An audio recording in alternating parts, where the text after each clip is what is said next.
복 있는 인생, 의를 위하여 박해받는 자라는 제목으로 하나님 말씀 전하겠습니다. 이제 드디어 팔복의 마지막 부분에 도달했습니다. 심령이 가난한 자는 복이 있나니 천국이 그들의 것임이요로 시작된 예수님의 말씀이 드디어 의를 위하여 박해를 받는 자는 복이 있나니 천국이 그들의 것임이라로 마무리가 됩니다.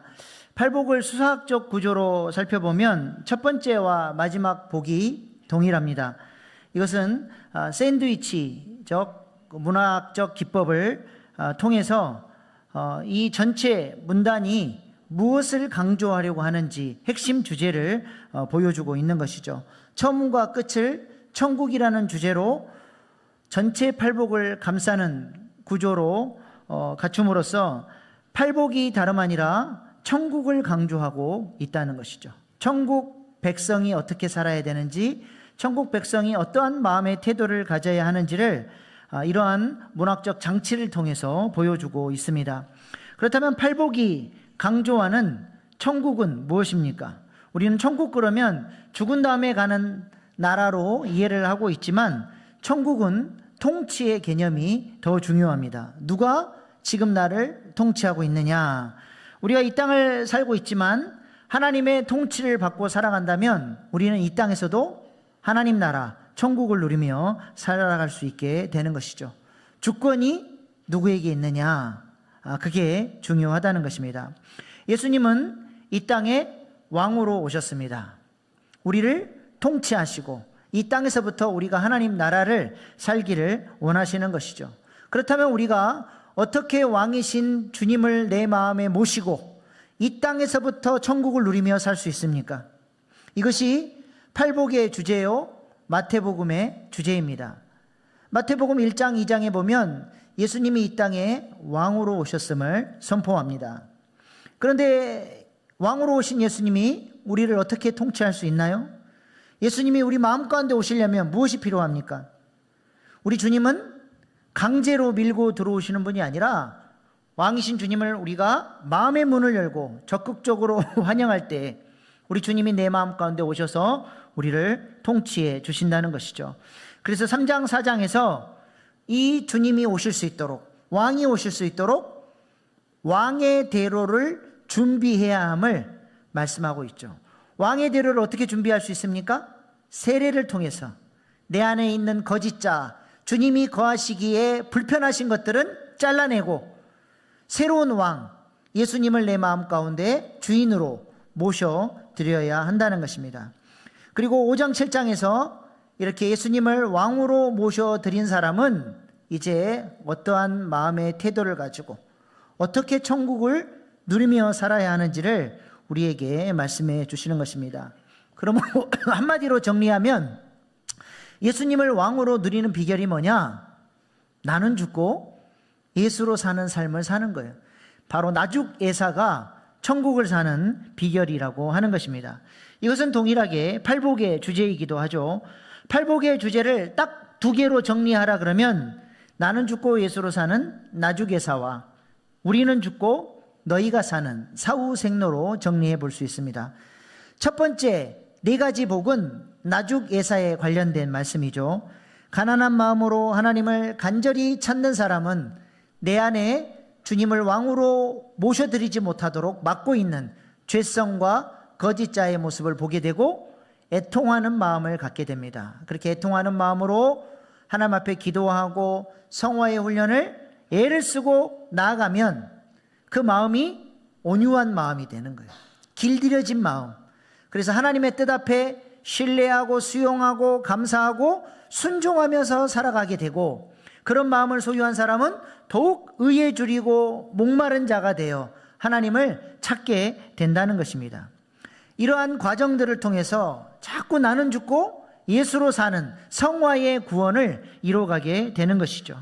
그렇게 성화의 길을 가며 성장해 가는 사람은 이제 하나님께서 부어주신 그 사랑을 흘려보낼 수 있는 사후생로, 나는 죽고 너희가 사는 삶으로 나아가게 됩니다. 그래서 긍휼히 여기는 마음으로 하나님의 사랑을 흘려보내고 그 마음이 청결한 마음이 되어서 그리스도의 편지가 되고 향기가 되어 하나님이 누구신지를 그의 말과 행동과 삶의 모습을 통해서 보여주는 사람이 되는 것이죠.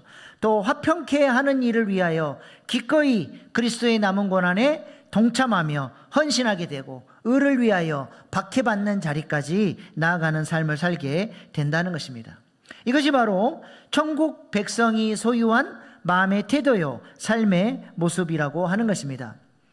나주개사와 사후생너가 우리의 삶의 목표가 되고 이 땅에서부터 우리가 그렇게 주님 닮아가는 모습으로 성장해 감으로써 천국을 누리는 복된 성도님들 다 되실 수 있기를 축복합니다. 오늘은 마지막으로 의를 위하여 박해받는 것이 무엇인지 살펴보겠습니다. 오늘 본문 10절 말씀 같이 보겠습니다. 시작.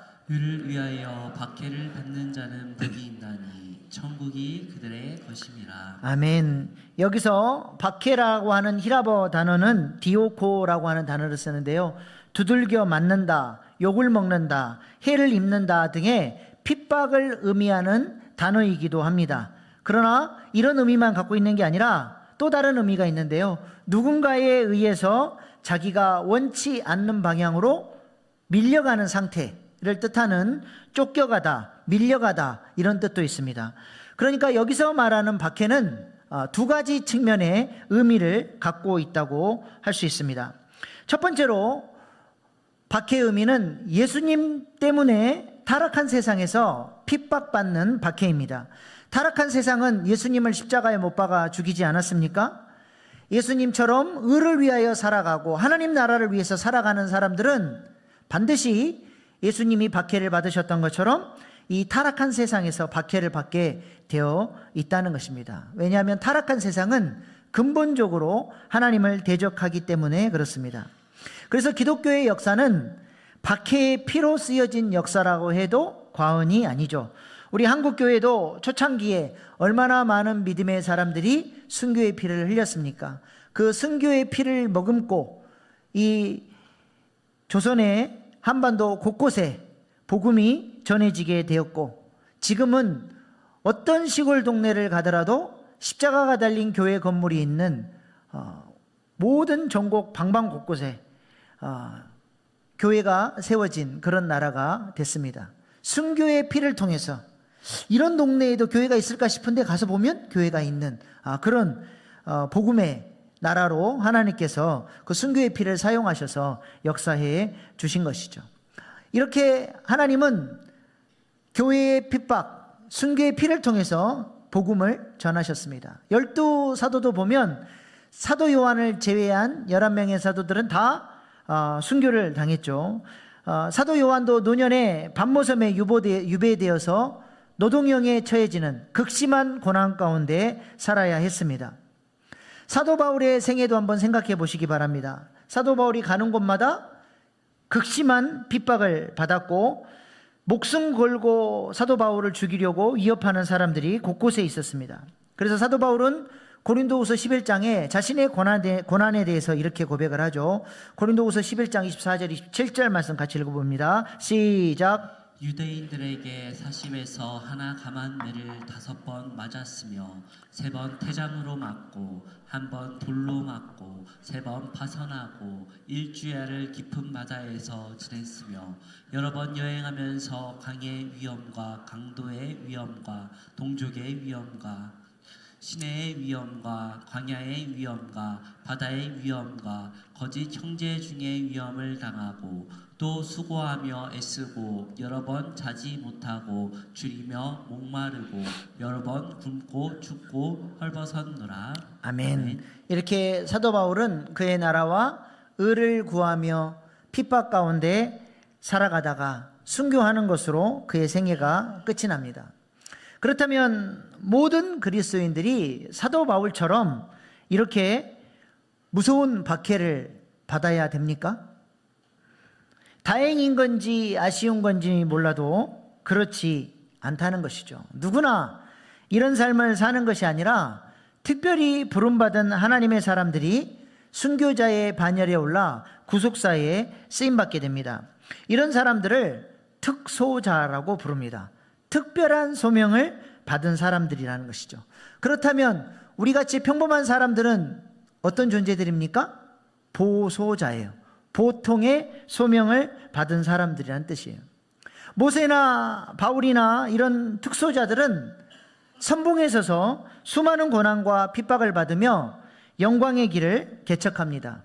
그러나 우리 같은 보소자들, 보통의 소명을 받은 사람들은 특소자들이 개척해 놓은 그 길을 따라가기만 하면 됩니다. 비록 특소자들처럼 생명을 바쳐야 하는 극심한 박해가 없어도 그래도 우리 삶에 짊어져야 할 고난은 있어요. 우리의 달란트에 맞게 하나님께서 우리에게 맡겨주신 사명은 있습니다. 그러니까 특소자들처럼 대단한 고난은 아닐지라도 우리에게 맡겨주신 달란트에 맞게 또 우리가 해야 될 사명은 있는 것이죠. 어떤 목사님이 단기 선교를 준비하는데 조금 위험한 지역이었나 봐요. 청년들이 안전을 걱정하면서 단기 선교를 주저했다라고 합니다. 그래서 이 목사님께서 동기부여를 하면서 이렇게 말씀하셨대요. 걱정하지 말고 가라. 단기 선교 갔다 죽을까 봐 걱정하고 주저하는 너희 같은 청년들을 위해서 하나님께서 순교자의 반열에 올려줄 것 같냐? 걱정하지 말고 단기 선교 가라. 너희는 특소자가 아니라 보소자로 부름받았으니까 하나님이 보호해 주실 테니까 걱정하지 말고 가라고 하셨다는 것이죠. 그러므로 지난주에도 말씀을 드렸던 것처럼 우리 같은 보통의 사명을 받은 사람들은 그리스도의 남은 고난에 동참하는 것을 너무 큰 것으로 생각하면 안 돼요. 박해 그러니까 벌써 겁을 먹고 얼마나 대단한 고난을 요구하시나 그럴 염려가 없다는 것이죠. 주님께서 나중에 저를 사업을 크게 성공시켜 주시면 그때 제가 주님을 위해서 한 방 크게 쏘겠습니다. 내 생명까지 바치겠습니다. 그럴 일이 없다라는 거예요. 지난주에 뭐라고 말씀을 드렸습니까? 우리가 감당해야 될 남은 고난, 그리스도의 고난이 무엇이라고 말씀드렸나요? 주님의 몸된 교회가 구속사에 쓰임받을 수 있도록 예수님의 겸손함을 본받아서 나보다 남을 낮게 여기고 지체들을 사랑으로 섬겨주고 교회가 알아내는 일을 위하여 헌신하는 것, 그것이 바로 대단한 것이 그리스도를 위한 박해와 고난에 동참하는 것이 아니라 그렇게 주님의 몸된 교회에 내가 할 수 있는 헌신으로 다가가는 것, 그것이 그리스도의 고난에 동참하는 것이요 박해받는 삶이요 주님께서 기뻐하시는 삶을 살아가는 모습이라고 하는 것입니다. 우리가 이렇게 구속사에 쓰임받는 인생으로 내게 허락하신 달란트에 맞게 헌신할 수 있기를 소망합니다. 5달란트 받은 사람은 5달란트의 사명이 있어요. 우리는요 1달란트 아니면 2달란트인데 1달란트는 어떤 생각이에요? 나 같은 존재가 목사님이나 사명받은 자나 그렇게 하는 거지. 이건 1달란트. 주님 앞에 갔을 때 크게 책망받을 사람들이에요. 그러나 2달란트, 1달란트나 2달란트나 도찐 개찐이에요. 그러나 2달란트는 어떤 자세를 가졌어요? 작은 달란트지만 5달란트 따라가 보기 위해서, 내게 맡겨주신 사명을 이뤄보기 위해서, 내게 주어진 환경 속에서 최선을 다해서 주님을 섬기는 것, 그것을 하나님이 우리에게 원하시고 이런 삶이 의를 위한 삶이요 하나님 앞에 박해받는 삶이라고 하는 것입니다. 또 한 가지 박해의 의미는 뭐라 그랬어요? 누군가에 의해서 자기가 원치 않는 방향으로 밀려가는, 쫓겨간다, 밀려간다, 그런 의미가 있다고 말씀을 드렸습니다. 그럼 여기서의 이 박해의 의미는 타락한 세상에서 받는 핍박이라기보다는 하나님께서 당신의 백성들을 훈련시키시기 위해서 나주개사의 삶을 살아갈 수 있도록 하나님의 열심을 가지고 우리를 광야 훈련학교로 입학시키셔서 우리를 훈련하시는 것을 의미하는 것이죠.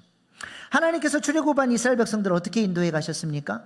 빠른 길이 있고 좋은 길이 있는데 일부러 돌려서 광야길로 멀리 돌아가도록 하나님이 그렇게 인도를 하셨죠. 출애굽 13장 18절 말씀 보세요. 하나님이 홍해의 광야길로 돌려 백성을 인도하시매.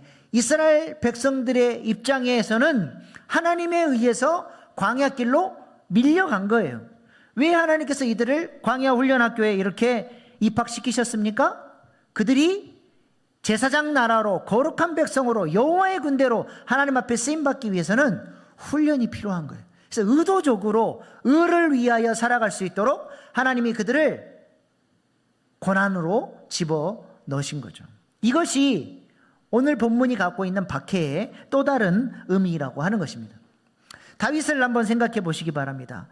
사무엘에게 기름 부음을 받고 성령의 인도를 따르는 사람이 되었습니다. 그러나 여전히 다윗의 내면 세계 안에는 거짓 자의 모습이 그대로 있는 거예요. 성공을 향한 갈망, 사람을 집착하는 외로움, 위기 상황에서 거짓말로 도망치려고 하는 그런 연약함의 모습들이 여전히 다윗에게 있었던 것이죠. 그래서 하나님은 이런 다윗을 훈련시켜서 성군 다윗으로 평화의 나라, 하나님 나라를 세우는 하나님 나라의 대행자로 세우시기 위해서 다윗의 인생에 일부러 불을 끄십니다. 13년간이나 사울이라는 훈련대장에게 쫓겨다니면서 아무것도 의지할 것 없는 광야에서 하나님만을 바라보며 자기중심적 사고를 하는 사람의 마음을 깨트리고 변화시켜서 이제는 하나님만 의지하며 살아갈 수 있는 존재가 되도록 하나님께서 다윗을 훈련시키셨습니다. 그래서 그의 고백을 한번 들어보십시오. 시편 119편 71절. 고난당한 것이 내게 유익이라. 이로 말미암아 내가 주의 율례들을 배우게 되었느니라. 고난을 통해서 주의 율례, 주의 말씀, 하나님의 말씀의 원칙을 붙들고 살아가는 것이 얼마나 중요한 것인지를 배울 수 있었다는 거예요. 또 시편 16편 8절. 내가 여호와를 항상 내 앞에 모시며 그가 내 우편에 계심으로 내가 요동치 아니하리로다. 두렵고 힘들고 어려울 때마다 항상 여호와를 내 앞에 모시기 위해서 말씀과 기도로 살아가면서 그렇게 하나님을 의지하는 인생으로 세워지게 됐다는 것이죠. 이를 통해서 하나님은 다윗을 성군 다윗으로 하나님 나라의 위대한 동역자로 하나님이 그를 사용하신 것입니다. 이와 마찬가지로 이스라엘 백성들을 광야로 돌려서 인도하신 이유도 하나님께서 그들을 의를 위하여 가나안 땅을 정복하고 그곳에 샬롬, 하나님 나라를 세우는 일을 위하여 쓰시기 위해서 일부러 그들을 몰아가신 것이죠. 이것은 동일하게 하나님께서 우리를 훈련시키시는 방법이기도 합니다. 우리도 의를 위하여 살아야 됩니다. 하나님께서 우리를 향해서 놀라운 계획을 가지고 계시는 거예요.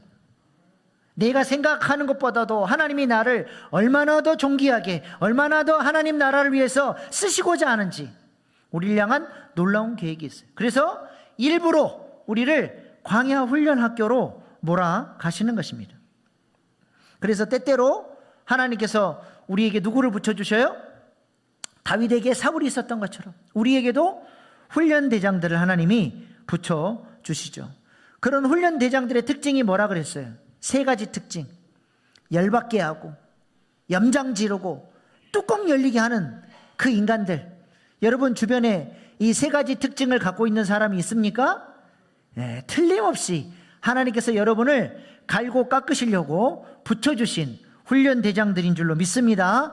이런 사람들 어떻게 대하라 그랬어요? 옛날 성질대로 나는 뭐 성질 없는 줄 알아? 죽여라 죽여라 머리 들이밀고 덤벼드는 게 아니라 죽여라 해서 힘을 좀 빼면 뭐가 된다 그랬어요? 예, 주여가 되는 거예요. 주여 주여 하면서 하나님을 의지하고 기도하고 그 사람을 섬기면서 사랑하는 법을, 인내하는 법을, 그걸 통해서 내가 성화되어지는 훈련을 받아가는 것입니다. 그렇게 잘 훈련받으면 하나님께서 때가 됐을 때 그 인간을 변화시켜 주시든지 아니면 다른 곳으로 옮겨 주시든지 아니면 내가 이만큼 성장해서 그 사람을 품어버리든지 하나님께서 그 문제들을 하나님의 방법으로 해결해 주시는 것입니다. 어쩌다 이런 인간을 만나서가 아니에요. 그 안에 하나님의 섭리가 있고 우리를 몰아가시는, 우리를 왕같은 제사장으로 세우시기를 원하시는 하나님의 섭리가 있는 것입니다. 그 훈련대장들이 가까이 있는 내 배우자일 수도 있고 내 자녀들일 수도 있고 직장 동료나 상사일 수도 있고 우리 교회의 지체일 수도 있다는 것이죠. 왜 이런 사람들을 만나게 하셨습니까? 그 이유가 뭐예요? 우리를 존귀하게 하나님 나라를 위해서, 의를 위하여 살아가도록 하나님께서 우리를 훈련시키시는 것이죠. 그렇다면 여기서 말하는 의인은 무엇입니까? 의를 위하여 박해를 받는 자는 복이 있다 했는데 여기서 말하는 의인은 무엇입니까? 우리가 무엇을 위해서 성화되어져야 하고 무엇을 위해서 그리스도의 고난에 동참해야 됩니까? 여기서 사용된 의라고 하는 히라보 단어는 디카이오슈네인데요, 관계적 의를 말합니다. 다시 말해서 하나님과 올바른 관계를 맺고 있는 상태, 그것이 바로 의라고 하는 것이죠. 하나님은 우리와 올바른 관계를 맺기를 원하십니다. 하나님과 올바른 관계를 맺는 게 무엇입니까? 여러분, 하나님과 올바른 관계를 맺고 계십니까? 그게 뭐예요? 하나님은 이스라엘 백성들과 올바른 관계를 맺기 위해서 그들과 언약을 맺으시고 그들에게 율법의 말씀을 주셨습니다. 언약이라고 하는 것은 쌍방간의 의무가 있는 거예요. 언약을 서로 잘 지킬 때 그 상태가 바로 올바른 관계가 되는 것이죠. 하나님은 이스라엘 백성들과 어떤 언약을 맺었습니까?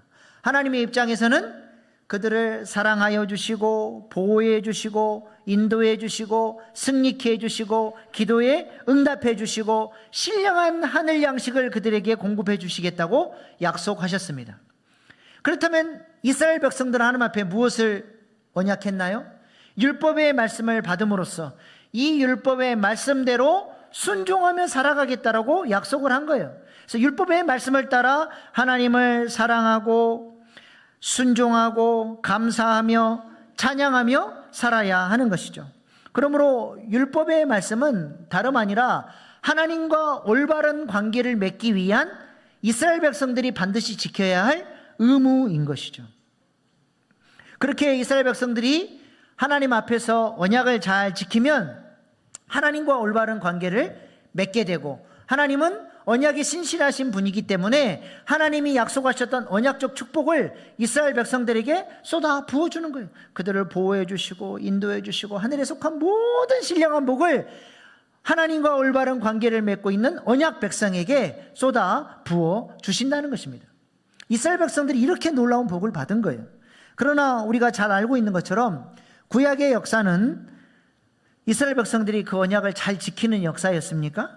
하나님은 언약에 신실하셔서 그 언약을 그대로 지켜주시려고 하시는 분이죠. 그런데 이스라엘 백성들은 자신들의 의무를 다하지 않고 하나님과의 언약을 깨트려버리고 불순종하고 우상숭배하면서 하나님을 대적했습니다. 그 결과가 무엇입니까? 하나님과의 올바른 관계가 깨트려지고 하나님의 언약적 축복이 차단되니까 이스라엘 백성들이 하나님으로부터 공급받는 은혜도 사라지고 기쁨도 없어지고 하나님의 영광도 성전에서 떠나버리니까 이방인들이 성전에 들어와서 짓밟고 이스라엘 백성들을 포로로 잡아가고 그 땅이 완전히 심판받는 땅이 되어버린 것이죠. 이것이 바로 구약의 역사입니다. 이를 통해서 뭘 보여주고 있어요? 인간의 힘으로 하나님의 말씀을 잘 지켜서 하나님과 올바른 관계를 맺을 수 있다 없다? 인간의 힘으로는 안 된다라고 하는 것을 구약의 역사를 통해서 하나님이 보여주는 것입니다. 그래서 사도 바울은 로마서에서 이렇게 선언하죠. 로마서 3장 20절입니다. 시작. 그러므로 율법의 행위고 그의 앞에 의롭다 하심을 얻을 육체가 없나니 율법으로는 죄를 깨달음이니라. 아멘. 어느 누구도 행위로 율법을 온전하게 지켜서 하나님과 올바른 관계를 맺을 수 있는 사람이 없다는 거예요. 우리 모두는 다 죄인이라는 것입니다. 그래서 하나님과 올바른 관계를 맺을 수가 없으니 하늘로부터 오는 신령한 양식도 공급받을 수 없게 되는 것이죠. 그래서 하나님께서 우리에게 어떤 은혜를 베풀어 주셨습니까? 로마서 3장 21절 22절 시작. 이제는 율법 외에 하나님의 한 의가 나타났으니 율법과 선지자들에게 증거를 받은 것이라. 곧 예수 그리스도를 믿음으로 말미암아 모든 믿는 자에게 미치는 하나님의 의니 차별이 없느니라. 아멘. 하나님이 누구를 보내주셨어요? 예수님을 보내주셨어요. 예수님이 어떤 분이에요? 율법 외에 하나님의 한 의라는 거예요. 의. 우리 예수님은 어떤 분이십니까?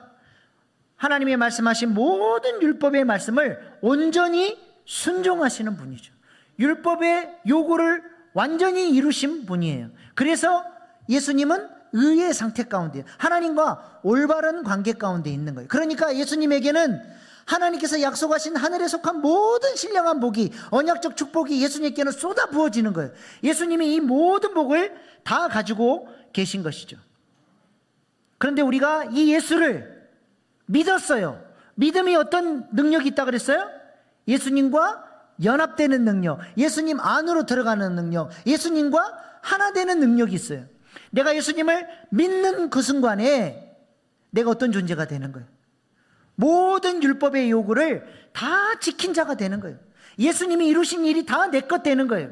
그러니까 하나님이 나를 보실 때 의로운 존재, 모든 율법의 요구를 다 이루신 존재로 보시고, 나는 언약을 잘 지킨 존재가 됐으니 하나님과 올바른 관계가 맺어지게 됐고, 하나님은 언약을 통해서 약속하셨던 모든 신령한 복을 우리에게 쏟아 부어지게 되는 거예요. 우리는 이런 놀라운 복을 받은 존재가 된 것입니다. 이 사실을 믿으십니까? 이미 예수 그리스도 안에서 복이 이미 와 있는 거예요. 이 복음을 잘 깨달은 사람은 이제 이런 질문을 하게 돼 있어요. 내가 예수님을 믿음으로써 예수님이 다 율법의 요구를 이루어 주셨으니까 예수님만 믿으면, 그러면 아무것도 안 해도 나는 율법의 요구를 다 이룬 사람이 되겠네요? 다시 말하면 이제는 제가 세상에서 내 마음 내 뜻대로 살아도 예수님만 믿으면 다 지킨 걸로 인정해 준 거니 나는 말씀을 다 순종하는 사람이 되는 거 아닙니까? 이제 복음을 잘 이해한 사람은 이 질문을 하게 되는 것이죠. 이 질문 앞에 뭐라고 대답해야 돼요? 사도 바울이 뭐라고 그랬습니까? 로마서 6장 보십시오. 시작. 그럴 수 없느니라. 죄에 대하여 죽은 우리가 어찌 그 가운데 더 살리요. 예, 따라해 보십시다. 그럴 수 없느니라. 그럴 수 없어요. 왜 그래요? 예수님을 통해서 우리가 새 언약을 맺었고, 예수님을 통해서 성령이 내 마음 가운데 들어오셨기 때문에, 성령이 아버지의 사랑을 내 마음에 부어주셔서 나로 하여금 이제는 그렇게 살지 말라 그래도 그렇게 말씀대로 순종하며 살고 싶어요. 하나님 말씀대로 그렇게 하나님을 마음을 다하고 뜻을 다하고 힘을 다하여 사랑하고 싶은 존재가 되는 거예요. 생명이 달라졌기 때문에 그럴 수 없느니라, 이 삶이 되는 것이죠. 그래서 우리 주님도 뭐라고 말씀하십니까? 마태복음 5장 18절 19절 시작. 진실로 너희에게 이르노니 천지가 없어지기 전에는 율법의 1.1획도 결코 없어지지 아니하고 다 이루리라. 그러므로 누구든지 이 계명 중에 지극히 작은 것 하나라도 버리고 또 그같이 사람을 가르치는 자는 천국에서 지극히 작다 일컬음을 받을 것이요, 누구든지 이를 행하며 가르치는 자는 천국에서 크다 일컬음을 받으리라. 아멘. 율법의 1.1획도 결코 없어지지 않는다. 믿음으로 말미암아 의로워진 우리가 이제는 이 말씀을 사랑하고 그 말씀대로 순종하면서 살아갈 때 천국에서 크다 일컬음을 받게 될 것이다, 우리 주님이 말씀하시는 것이죠. 성령이 내 안에 역사하면 우리는 그렇게 순종하며 하나님을 마음을 다하고 뜻을 다하고 힘을 다하여 사랑할 수밖에 없는 것입니다. 내 힘으로 되는 게 아니에요. 그래서 사도 바울은 고린도 후서에서 성령이 내 안에 부어짐으로써, 이건 이제 새 언약의 핵심이에요. 옛날 구약에는 성령님이 내적 역사가 없었어요. 그러니까 마음이 말씀을 따라 살고자 하는 그 마음이 없었던 거죠. 그래서 새 언약을 통해서 성령이 우리 마음 안에 부어져서 이제는 그 말씀을 따라 살아가는 존재가 된 거예요. 그래서 고린도후서에서 우리가 새 언약의 일꾼이 됐고, 새 언약의 일꾼으로 부름받은 우리는 말씀대로 순종하고 성장하고 훈련하여서 그리스도의 편지가 되고 향기가 되는 것이 우리의 사명이라고 강조하는 것입니다. 근데 이러한 삶이 우리 힘으로 돼요, 안 돼요? 안 돼요. 그래서 날마다 성령을 통해 아버지의 사랑을 공급받아야 되는 거예요. 로마서 5장 5절 말씀 보세요. 시작. 소망이 우리를 부끄럽게 하지 아니함은 우리에게 주신 성령으로 말미암아 하나님의 사랑이 우리 마음에 부은 바 되니 날마다 이 사랑이 내 마음에 부어져야 돼. 왜 그래요? 우리 안에는 뭐가 남아있어요? 여전히 죄성과 부패성이 있고 거짓자의 습관이 그대로 남아있습니다. 그래서 이 성령의 은혜를 간구하고 성령의 인도하심을 따라 살려고 하면 내 마음속에서 영적 전쟁이 일어나는 거예요. 주님 뜻대로 살아보려고 성화되어 보려고 애를 쓰면 치열한 영적 전쟁이 일어나는 거예요. 이것이 뭐라고요? 다름 아니라 이것이 바로 영적인 박해라는 거예요. 이 싸움을 우리가 잘 해나가야 돼요. 주님 뜻대로 살고자 하는 마음이 없는 사람은 이런 싸움이 없어요. 이런 박해가 없습니다. 마귀가 그냥 놔둬요. 그냥 그렇게 살아. 그러나 새로운 삶을 살아보려고 애를 쓰면 마귀의 공격을 받게 되어 있고 치열한 영적 전쟁을 할 수밖에 없는 것이죠. 이 치열한 영적 전쟁을 통해서 계속해서 주를 향해 자라가는 사람은 어느덧 성장하면 이제 그 사랑을 흘려보내는 거예요. 지체들을 섬기고 교회를 섬기려고 하다 보면 내 섬김을 오해하고 내 사랑을 곡해하고 그래서 들려오는 소식이 이상한 소리도 들리고 사랑하기 위해서 전화했는데 귀찮게 한다고 막 뭐라 그러고 마음이 막 상해요. 그리스도의 흔적이 새겨지는 사람으로 이제 성장해 가는 거예요. 그리스도의 십자가가 내 안에 그리스도의 흔적으로 남는 사람으로 성장해 가는 것이죠. 이런 사람이 바로 의를 위하여 살아가는 사람이에요. 의를 위하여 박해받는 사람이라고 하는 것이죠. 이런 사람들에게 우리 주님이 뭐라고 말씀하셨습니까? 유진 피터슨 목사님의 메시지 성경으로 오늘 본문 말씀 한번 다시 보겠습니다. 시작. 하나님께 헌신했기 때문에 박해를 받는 너희는 복이 있다. 그 박해로 인해 너희는 하나님 나라에 더 깊이 들어가게 된다. 그뿐 아니다. 사람들이 내 평판을 떨어뜨리려고 너희를 깔보거나 내쫓거나 너희에 대해 거짓을 말할 때마다 너희는 복을 받은 줄로 알아라. 그렇게 하는 이유는 진리가 너무 가까이 있어서 그들이 불편을 느끼기 때문이다. 그런 일이 일어날 때 너희는 기뻐해도 좋다. 아예 만세를 불러도 좋다. 그들은 싫어하겠지만 나는 좋아하니 말이다. 온 천국이 박수를 보낼 것이다. 또한 너희만 그런 일을 당하는 것이 아님을 알아라. 내 예언자와 증인들은 언제나 그런 고생을 했다. 아멘. 하나님은 우리가 이런 신자 되기를 원하십니다. 내 안에 깨트려지지 않는 죄성과 거짓자 때문에 금식하며 하나님께 매달려 본 적이 있으십니까? 가족들을 구원하기 위해서 복음을 전해보려고 애를 쓰고 오랜 시간 인내하며 기도하고 있습니까?